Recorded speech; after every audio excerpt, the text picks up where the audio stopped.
December is now upon us, and while we all hoped the pandemic would be over by now, the reality is that in many parts of Canada, the COVID-19 crisis is getting worse. In Alberta, where the government was slow to impose even moderate restrictions, case numbers are skyrocketing, and the strain on the healthcare system is becoming acute. Hospitals are running out of space and staff. Calgary hospitals have been told to conserve their supplies of oxygen. This is the path Alberta is on. In the span of 1 month, COVID-19 hospitalizations have more than tripled. As of tonight, there are 479 people in hospital with COVID-19, 97 of them in intensive care. Alberta did impose some new restrictions last week, but only modest ones. And because of the incubation period of the virus, it will take time to see if they have any impact. Alberta is nowhere near its peak. Today, the province reported more than 1,300 new infections and 10 more Albertans died. Alberta now has the most active cases of any region in Canada, more than 16,600 active infections. There's fear a tsunami of patients is coming to hospitals where staff are already exhausted, running out of room, and facing life and death decisions. Heather Urex West has our top story tonight.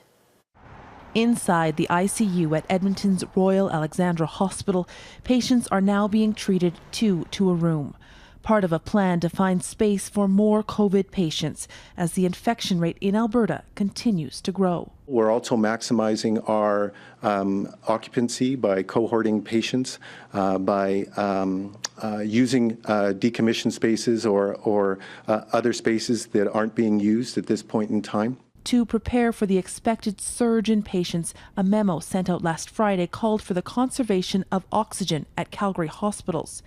Due to limitation of the bulk oxygen systems at some adult acute care sites in Calgary and the expected increase in demand due to the COVID-19 pandemic, we need to reduce the demand.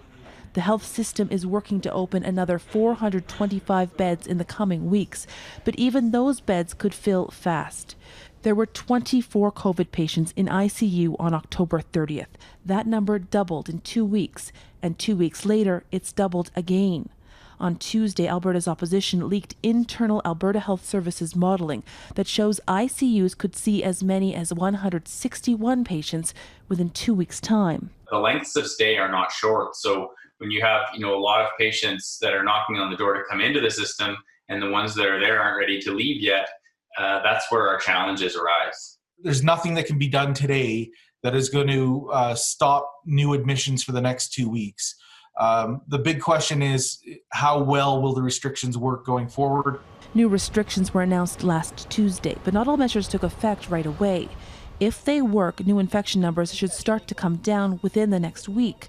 But if they don't, there could be a steep price to pay. If they are wrong, we are in a position where we have to bring in triage and triage tribunals. And that directly means choosing between who gets to live and who has to die.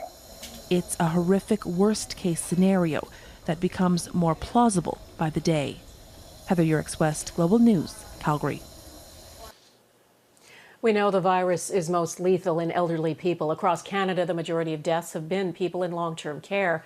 In BC, long-term care homes are again the centres of outbreaks. As Robin Gill explains, that has led to calls for a new approach. It's never easy to put a family member in a care home. Even harder, keeping them there when a COVID-19 outbreak claims lives. But that's what has happened at the Delta View Centre in a suburb of Vancouver. Leslie Telford trusts the care her mother Sandy is getting there. She just doesn't trust how the virus is being controlled. Within all of this, we really have to pay attention to their quality of life. That in the will for safety, we can't lock people away indefinitely. There are 57 outbreaks involving long-term care facilities in British Columbia. The second wave is forcing them to take on desperate measures. Take this seniors' home in Abbotsford, which cares for 700 residents. It's preparing for staff shortages by hiring the residents' family members to clean. Today we're sitting with 14 positive staff and 12 positive residents. So these things, once they get into a care home, they take a life of their own. The association overseeing care facilities in BC is led by a former provincial health minister. He's asking that rapid tests be introduced as extra protection. We have the tests sitting and they're available. There just seems to be some resistance on the part of the provincial health officer and the ministry to go forward with this. But the province doesn't think they're accurate, and that is frustrating BC's seniors advocate. Remember that Christmas is coming, and for about a quarter of the people in long-term care, this will be their last Christmas. And we have to think about, should we not be using every tool in the toolbox that we have available to us to add layers of detection and protection? If anyone should be worried, it's Leslie Telford. This is the second outbreak, but it has been ongoing now for almost a month. With no visitors allowed, she is one of many unable to see what's happening inside and the risks facing their loved ones. Robin Gill, Global News, Vancouver.